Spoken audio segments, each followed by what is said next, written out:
Hello everyone, this is Purushoth from Jetters. இன்னைக்கு என்ன பார்க்க போகிறோம் பார்த்தீங்கன்னா, மார்க்கெட் எப்படி முடிஞ்சுக்கு தான் பார்க்க போகிறோம். ஸோ அதுக்கு முன்னாடி பார்த்தீங்கன்னா, இந்த வீடியோ வந்து 1.5ல வச்சுக்கோங்க, ஈஸியாக கேட்க முடியும். ஃபஸ்ட்டு பார்த்தீங்கன்னா நிஃப்டி பார்த்தீங்கன்னா இன்றைக்கி ஒரு டோஜி மாதிரி வந்திருக்கான். ஸோ ஃபஸ்ட்டில் பார்த்தீங்கன்னா ஒரு இங்கே பாருங்க டோஜி மாதிரி வந்திருக்கு. ஸோ இதுமாரி ஹையில் வந்ததுன்னா கொஞ்சம் கேர்ஃபுல்லாக இருக்கிறது நல்லது. ஸோ கொஞ்சம் பார்த்துக்கோங்க. ஸோ கொஞ்சம் இது பண்ணிக்கோங்க, கொஞ்சம் கேர்ஃபுல்லாக இருங்க. ஸோ இது பார்த்தீங்கன்னா கிட்ட வந்திருக்கான். ஸோ ஓரளவுக்கு ஸோ இந்த சப்போர்ட்டுக்கு கீழே உடைக்காம இது வந்து புல்லிஷ் கண்ட்ரோலில் தான் இருக்கும். பட் இருந்தாலும் கொஞ்சம் கேர்ஃபுல்லாக தான் இருக்கணும். ஒரே நேரத்தில் அடிச்சிருவானுங்க. ஸோ இங்கேருந்து பார்த்தீங்கன்னா இந்த இது இருக்குல்ல 24,444 இருக்குல்ல, இது வந்து பக்காவான ஒரு சப்போர்ட்டாக இருக்கும். ஸோ இது வந்து நிஃப்டிக்கான இது. இந்த ட்ரெண்ட் லைன் கிராஸ் ஆகும். இது 4 ஹவர்ஸில் போட்டிருக்கேன். இந்த 4 ஹவர்ஸ் பார்த்தீங்கன்னா பக்காவாக இருக்குது. இதை உடச்சா தான் இது வரைக்கும் இருக்குது. அது வரைக்கும் இந்த இது இருக்குல்ல, இது நல்ல ஒரு ஸ்ட்ராங்காக சப்போர்ட் இருக்கும். இந்த இருக்குல்ல, எலெக்ஷன் ரிசல்ட் இருக்குல்ல, இதுவும் நல்ல ஒரு ஸ்ட்ராங்கான சப்போர்ட்டாக இருக்கும். ஸோ பார்ப்போம் என்ன நடக்குதுன்னு பார்க்கலாம். ஸோ கொஞ்சம் கேர்ஃபுல்லாக இருக்கிறது நல்லது. ஒரு டோஜி மாதிரி வந்திருக்கு. ஸோ பார்ப்போம். பேங்க் நிஃப்டி பார்த்தீங்கன்னா ஓரளவுக்கு நம்ம கொடுத்துருந்தோம். காலையிலே ஒரு வீடியோ போட்டிருந்தோம். ஸோ நிஃப்டி எதுன்னு சொல்கிற மாதிரி. பட் ஆனால் பார்த்தீங்கன்னா அது மேலே உடச்சி போயிட்டான். ஸோ கீழே வரல. பட் இருந்தாலும் இந்த சப்போர்ட் வந்து கிளியராக ஆக்ட் ஆகும். ஸோ பார்ப்போம் என்ன நடக்குது பார்க்கலாம். இந்த சப்போர்ட்டு இந்த இது இருக்குல்ல 51,856 இருக்குல்ல, இது வந்து ஒரு நல்ல ஒரு சப்போர்ட்டாக இருக்கும். ஸோ இதை உடைச்சதுக்கப்புறம் தான் அடுத்து என்ன நடக்குன்றதை பார்க்கலாம். ஸோ இதை உடைச்சிட்டானா ஒரு நல்ல ஒரு டவுன் சைடு வந்து நம்ம எதிர்பார்க்கலாம். சின்ன கரெக்ஷன் வரதுக்கு வாய்ப்பு அதிகம். ஸோ கொஞ்சம் கவனமாக இருங்க. ஸோ பேங்க் நிஃப்டி பார்த்தீங்கன்னா அதுக்கப்புறம் பார்த்தீங்கன்னா நிஃப்டியில் வந்து 5 மினிட்ஸில் பார்த்துருவோம். 5 மினிட்ஸில் பார்த்தீங்கன்னா ஓரளவுக்கு இதுவாக தான் வந்திருக்கான். ஸோ இந்த ரெசிஸ்டன்ஸ் இருக்குல்ல, இது உடைச்சானா இது ரெசிஸ்டன்ஸாக ஆக்ட் ஆகும். இந்த ரெசிஸ்டன்ஸ் இருக்குல்ல, இது ஆக்ட் ஆகும். 24,683 அதுக்கு சப்போர்ட் ரெசிஸ்டன்ஸாக இருக்கும். ஸோ இங்கேருந்து போட்டிங்கன்னா கூட ஃபிபனாக்கியில் போட்டிங்கன்னா கூட இது பர்ஃபெக்டாக ஒரு சப்போர்ட் இருக்கும். இந்த இது இருக்குல்ல, இந்த சப்போர்ட் இருக்குது ஃபிபனாக்கி ரிட்ரேஸ்மெண்ட். ஓகே, இங்கேருந்து போட்டிங்கன்னா பர்ஃபெக்டாக ஒரு சப்போர்ட் இங்கே வரும், கரெக்டாக இருப்போம். ஸோ 23ல் ஸோ இந்த சப்போர்ட் இருக்கும். முதல்ல இந்த சப்போர்ட்டை உடைக்கணும். இந்த சப்போர்ட்டை உடைச்சா தான் அடுத்த கோர்ஸ் ஆஃப் ஆக்ஷனு. அடுத்த சப்போர்ட் உடைச்சா கூட இங்கே இருக்குல்ல கரெக்டாக இருக்கான். ஸோ 24,471 இந்த ஃபிபனாக்கி கரெக்டாக போட்டு வச்சுருக்கேன். ஸோ பக்காவாக பார்க்கலாம் என்ன நடக்குதுன்னு பார்க்கலாம். இதை உடைச்சா தான் இங்கே வரும். இங்கே உடைச்சதுன்னா இங்கே வரதுக்கு வாய்ப்பு இருக்குது. ஸோ அதுக்கேற்ற மாதிரி உங்களுக்கு ட்ரேடு வந்து பிளான் பண்ணிக்கோங்க. ஸோ பார்ப்போம் என்ன நடக்குதுன்னு பார்க்கலாம். நெக்ஸ்ட்டு பார்த்தீங்கன்னா பேங்க் நிஃப்டியில் 5 மினிட்ஸ் பார்த்தீங்கன்னா ரெசிஸ்டன்ஸ் கிட்டே இருக்கான். ஸோ பக்காவான ஒரு ரெசிஸ்டன்ஸு இங்கே லாங் டேர்மில் போய் பார்த்தீங்கன்னா. பட் இங்கே 1 ஹவரில் போய் பார்த்தீங்கன்னா ஒரு ட்ரையாங்கிள் பேட்டர்ன் மாரி வந்துட்டுருக்கு.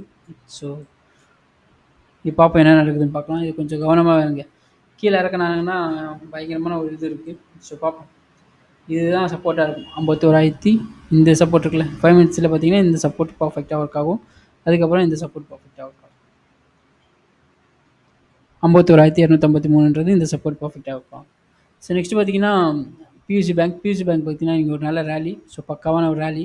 இவனை ஃபோக்கஸ் பண்ணுங்கள், மிஸ் பண்ணிடாதீங்க இந்த வாட்டி ரேலியை. ஸோ பக்காவான ஒரு ரேலி இருக்குது. ஸோ ஏன் சொல்கிறேன் பார்த்தீங்கன்னா இங்கே இருக்குல்ல 1 2 3 4 இருக்குது. ஸோ 5 உடைக்கிறதுக்கு வாய்ப்பு இருக்குது. பட்ஜெட்டும் வருது. கொஞ்சம் கவனமாக இருந்தீங்கன்னா இதில் நல்லா ஒரு ப்ராஃபிட் பண்ணலாம். எக்ஸாம்பிள் பார்த்தீங்கன்னா யூகோ பேங்க்கு, ஐஓபி, இந்தமாரி Central Bank of India, Maharashtra Bank of India, இந்த ஸ்டாக்லாம் கொஞ்சம் ஃபோக்கஸ் பண்ணுங்கள். இந்த 4 ஸ்டாக் மட்டுமே ஃபாலோ பண்ணுங்கள், பர்ஃபெக்டாக இருக்கும். ஸோ அதை பற்றி ஒரு வீடியோ வந்து போடுறேன், அதை பார்த்துக்கோங்க. இது வந்து பிரேக் அவுட் ஆகிருக்கான். ஸோ 1 ஹவரில் பார்த்தீங்கன்னா பர்ஃபெக்டாக இருக்கும். ஸோ 1 ஹவரில் பார்த்தீங்கன்னா ஒரு நல்ல ஒரு கேண்டில் தெரியும். ஸோ இங்கே பாருங்கள், கீழேருந்து கரெக்டாக இறக்கியிருக்கானுங்க, பர்ஃபெக்டாக உடைச்சிருக்கான். ஸோ இந்த இடத்துல இருக்குல்ல, ஒரே நிமிஷம், இந்த கேண்டில் இருக்குல்ல இங்கே பாருங்கள் 1 2 3 4th பிரேக் அவுட் இதாகிருக்கு. ஸோ அதனால் ஒரு நல்ல ஒரு இது எடுத்துக்கலாம். ஸோ பிரேக் அவுட்டாக எடுத்துக்கலாம். அது இல்லாமல் கேண்டில் பாருங்கள் எந்த அளவுக்கு பெருசாக இருக்குது. ஸோ ஒரு பர்ஃபெக்டாக ஒரு நல்ல ஒரு ரேலி இருக்குது. ஸோ வெயிட் பண்ணுவோம் என்ன இருக்குதுன்னு பார்க்கலாம் நாளைக்கு. ஸோ அதை பார்த்துட்டு அதுக்கப்புறமா சொல்கிறேன்.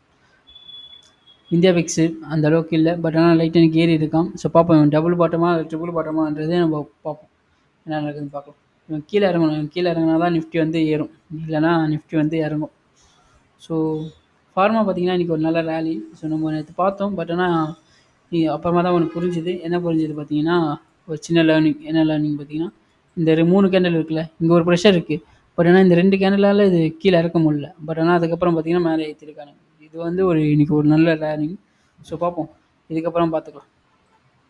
நிஃப்டி ஐடி இன்றைக்கி ஒரு நல்ல அன்றைக்கி ஏறின கரெக்ஷனுக்கு இன்றைக்கி லைட்டாக சின்ன ஒரு ரீட்ரேஸ்மெண்ட் தான். இது கரெக்ஷன்லாம் சொல்லவே முடியாது. ரெட் கேண்டில் பிரிண்ட் ஆகிருக்கனால கரெக்ஷன் சொல்லிட முடியாது. ஸோ ஒரு சின்ன ரீட்ரேஸ்மெண்ட் தான், பெரிய பிரச்சனை இல்லை. ஸோ இது கீழே வராத வரைக்கும் பிரச்சனையே இல்லை. இந்த இது இருக்குல்ல 37,706 இது கீழே வராத வரைக்கும் நிஃப்டி வந்து புல்லிஷ் கண்ட்ரோல் தான். ஸோ எப்போவுமே போல் இருக்கக்கூடிய நம்மளுடைய டிரைவிங் ஸ்டாக் பார்த்துருவோம். டிரைவிங் ஸ்டாக்கில் இன்றைக்கி ஹெச்டிஎஃப்சி அந்த அளவுக்கு இல்லை. ஸோ ரொம்ப சின்னதாக வந்திருக்கான். ஸோ ஒன்றும் ப்ராப்ளம் இல்லை. ரிலையன்ஸ் மட்டும் கொஞ்சம் இதுவாகிட்டு இருக்கு. ஸோ அப்படியே கொஞ்சம் சின்ன கேண்டலாக வந்துட்டுருக்கு. 1 ஹவரில் பார்த்தீங்கன்னா அது தெரியும். வாட்ச் பண்ணிக்கிட்டே இருந்தேன். இங்கே பார்த்தீங்கன்னா தெரியும், ரொம்ப சின்ன கேண்டலாக வந்திருக்கும். 5 மினிட்ஸில் சாரி, இங்கே பார்த்தீங்கன்னா 5 மினிட்ஸில் ஒரு இங்கே பாருங்கள், இங்கேருந்து பாருங்கள் இப்படி வந்திருக்கான் பாருங்கள். அப்படியே சின்னதாக வந்திருக்கான். ஸோ கொஞ்சம் கவனமாக தான் இருக்கணும். ஸ்பீடாக மேலே உடைக்கிறதுக்கும் வாய்ப்பு இருக்குது, கீழே உடைக்கவும் வாய்ப்பு இருக்குது. ஐசிஐசி பேங்க் அந்தளவுக்கு இல்லை. ஸோ நம்மளுடைய ட்ராக்கிங் ஸ்டாக் போயிடும். ட்ராக்கிங் ஸ்டாக்கில் பார்த்தீங்கன்னா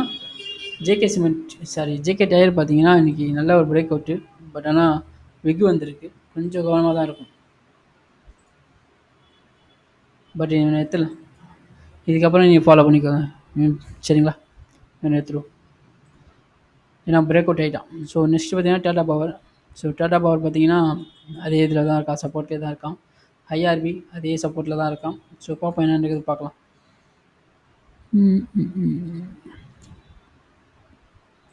ஐடிஎஃப்சி பேங்க் பார்த்தீங்கன்னா அந்தளவுக்கு இல்லை, சைட்வேஸ் தான்.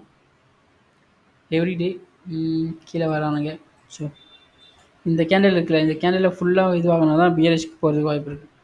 பட் அதுக்கு முன்னாடியே இவங்க சப்போர்ட் எடுத்துருவாங்க. இந்த சப்போர்ட் வந்து கரெக்டாக ஒர்க் ஆகும். இங்கே இருக்குல்ல, இந்த சப்போர்ட் கரெக்டாக ஒர்க் ஆகும். அதாவது 370ன்றது அதுக்கான சப்போர்ட்டாக இருக்கும், பர்ஃபெக்டான ஒரு சப்போர்ட்டாக இருக்கும். ஸோ பார்ப்போம் என்ன நடக்குதுன்னு பார்க்கலாம். ஏன்னா ரொம்ப நாள் கழிச்சு உடைக்கும். ஸோ அதனால தான் இன்றைக்கான குட்டி டிப்ஸ் பார்த்தீங்கன்னா, என்ன டிப்ஸ் பார்த்தீங்கன்னா, ஒரு ஸ்டாக் ட்ரேட் எடுக்கிறீங்கன்னா அதில் எவ்வளோ ஏர்ன் பண்ணுறோம் அப்படின்றது நம்மளுக்கு தெரியாது தான். எந்த அளவுக்கு டார்கெட் போகும் அப்படின்றது ஓரளவுக்கு நம்மளால் கவனிக்க முடியும். பட் ஆனால் அதுக்கு மேலே போகிறதுக்கு வாய்ப்பு இருக்குது. ஆனால் நம்ம எவ்வளோ ரிஸ்க் எடுக்கிறோம் அப்படின்றது நம்மளுக்கு தெரியும். எந்த அளவுக்கு பர்ஃபெக்டான ஒரு ரிஸ்க் எடுக்கிறோம் அப்படின்றது நம்மளுக்கு தெரியும். ஸோ இதை வச்சு நீங்கள் வந்து பார்த்தீங்கன்னா ஆஸ் எ பிகினராக நீங்கள் வந்து ட்ரேட் எடுக்கலாம், தைரியமாக ட்ரேட் எடுக்கலாம். இவ்வளோ இழக்க முடியும், அது வந்து ஒவ்வொரு ஸ்டாக்குக்கும் ஒவ்வொரு கேரக்டர் இருக்கும். பட் அதுக்கேற்ற மாதிரி தான் நம்மளும் ஸ்டாப் லாஸ் வந்து அந்த ரிஸ்க் மேனேஜ்மெண்ட் கரெக்டாக இருக்கணும். ஸோ அதை பார்த்துக்கோங்க. ஆனால் உங்களோட ரிஸ்க் எவ்வளோன்றது தெரிஞ்சிச்சுன்னா உங்களுடைய டார்கெட் வந்து கரெக்டாக இருக்கும். ஸோ எவ்வளோ இழக்கணும்னு தெரிஞ்சிருச்சுனாவே நம்ம ஸ்டாக் மார்க்கெட்டில் வந்து ஆஸ் எ பிகினராக நம்மளால் சர்வே பண்ண முடியும்.